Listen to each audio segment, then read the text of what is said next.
Today's video is sponsored by PT Mary, a true patriot and a Kenyan nationalist at heart.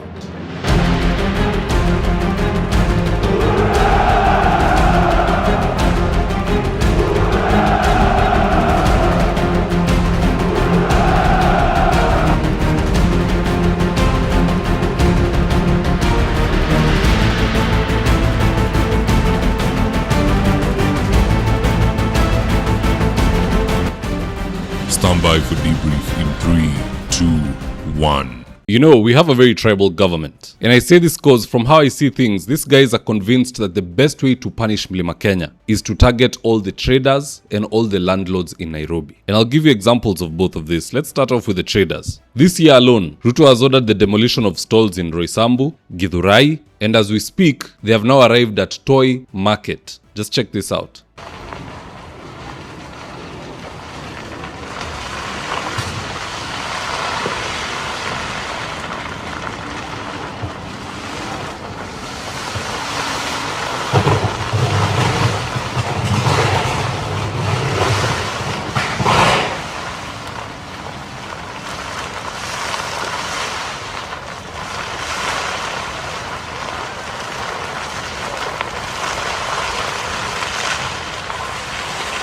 And this is the actual footage from the ground. Watu tuko busy kutafuta pesa, unataka kupanulia watu.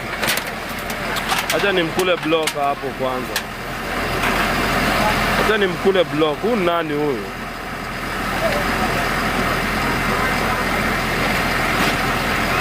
Sasa mbona anataka kupanulia? Kupanulia nini? Watu waache mchezo. Watu waache mchezo.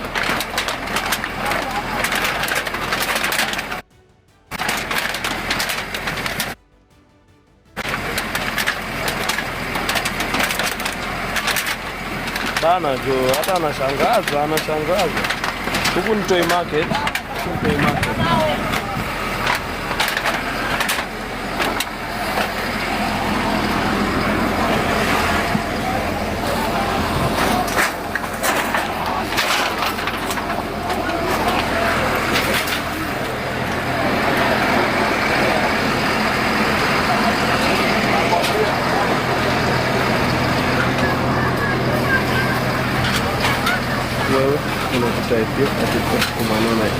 Bana, vitu zinaungua na yala tutataipia hapa tukumanono. Hiyo ni nini? What is that bana? Ache mchezo bana. Vitu zingine ni ujinga. Vitu zingine nayo ni ufala.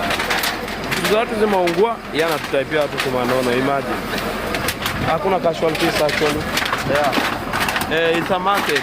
Sio residential area, it's a market. Ni market. Sio nini.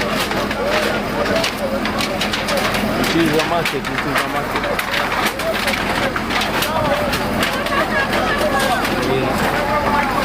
Hapa ni kisonono, anataka kuletea kisonono huyo. Ache ujinga, ache mchezo.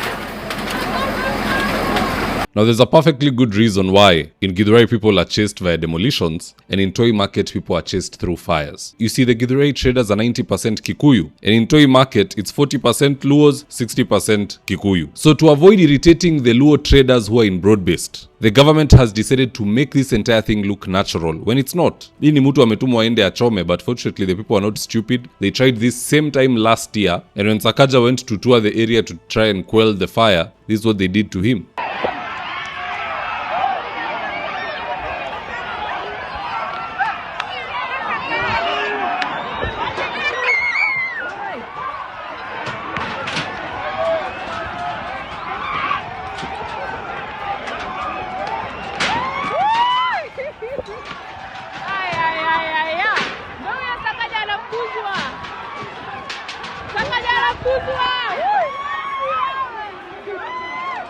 After that scene from last year, I don't honestly expect any leader to show face in toy like Raila used to do back in the day. Anywho, still on the issue of traders, Ruto is now also targeting Mlima Kenya traders in Kamukunji through demolitions. Just listening to this. The business owners at Kamukunji, we have been directed by the government, we vacate the premises within 14 days.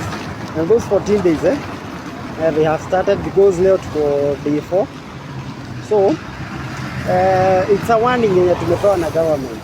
They want to demolish the building yenye iko Kamukunji near the river bank ama near the river side. Nyumba zote zenye ziko Kamukunji, kama wewe unajua uko Kamukunji, wote kila mtu ameambiwa vacate within 14 days. So my worry is ile goodwill tulikuwa tumelipa because we have paid a lot of money, that is around almost more than $1 million kulipa hiyo goodwill. Hizo pesa nani ataturudishia? Another thing, since we have been elected to vacate, tunaenda wapi? My goodness. I don't know what the mountain ever did to the president besides voting him into office, but whatever it is, he seems really pissed off. Ni kama amesema every last Mlima Kenya trader must be impoverished for him to stop. Akimalizana na traders, anarudi pande ya landlords. Unapata mahali river inapita, pande yote mbili kuna riparian land, anawacha ya Wasomali, anabomoa ya Wakikuyu. Just have a look at this tip. Mnadhani tuko na ukabila, tuko na maneno, sijui tuko na Usomali, sijui nini. Haya, hii video ya pili. Ndio mambo imefanyika jana hapa Isili South. Niko na Mreithi hapa. Mreithi, mimi nasemaje? Kama hatuko targeted, mbona hii nyumba imerukwa? Mbona hiyo ukuta Albasha ndio ile? Mbona imerukwa imetarget hapa kwangu? Albushra iko kwa mto, nitaonyesha kwa video sasa hii. Kwa mto hii exactly kama hii.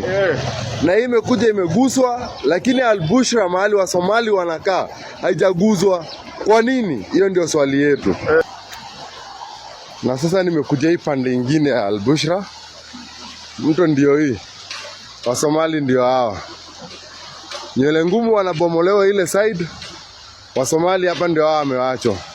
Hii siasa ya ubaguzi ndio tunataka kumaliza. Hatuwezi endelea hivi. Hatuwezi endelea hivi. Hatuwezi endelewa. Hii ni siasa ya ubaguzi na huyu mzee tunampeleka nyumbani. Kama alichaguliwa kutetea kila mtu, mbona anaacha nywele ngumu anaumia huko, ana protect hao wengine? Mto ndio hii hapa, nyumba ndio hii hapa. Hapa ndio Wasomali wanaishi. Haiwezi guzwa. Kitu inahusu nywele ngumu haingiliangi, lakini ikiguza Msomali ndio anaona ingilie. Hii mambo tunaangalia na 2027 wewe mzee. Ujipange mahali unaenda.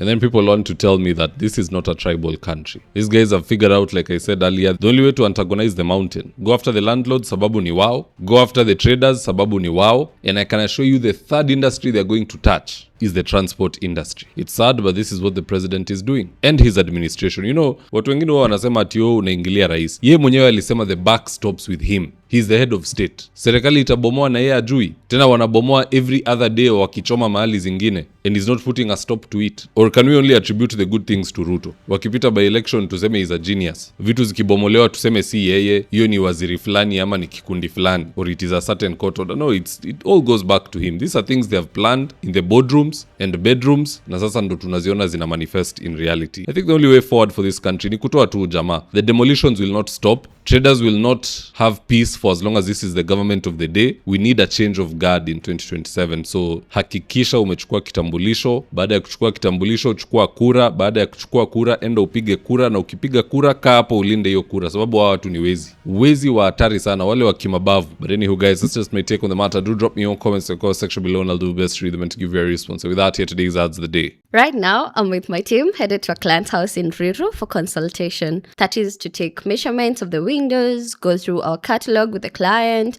and then once they decide on the color and the fabric they want, we'll get busy sewing, and at long last, the curtains installation will be on us. So if you're looking for curtains, shears, curtain rods, curtain accessories, reach out to Phoenix Curtains and Interior Decor and we will sort you out. Call us on 0724 414153. If you're in need of electrical wiring, solar installation, or electrical fittings such as strip lights, snake lights, downlighters, or chandeliers, contact Engineer Wycliffe at 0707 476602 and he'll get your house dapped up.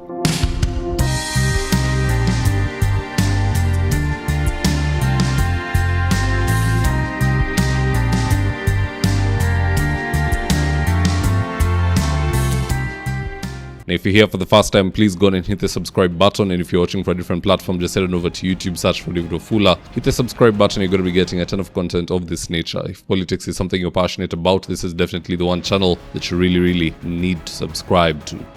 Alright guys, adios.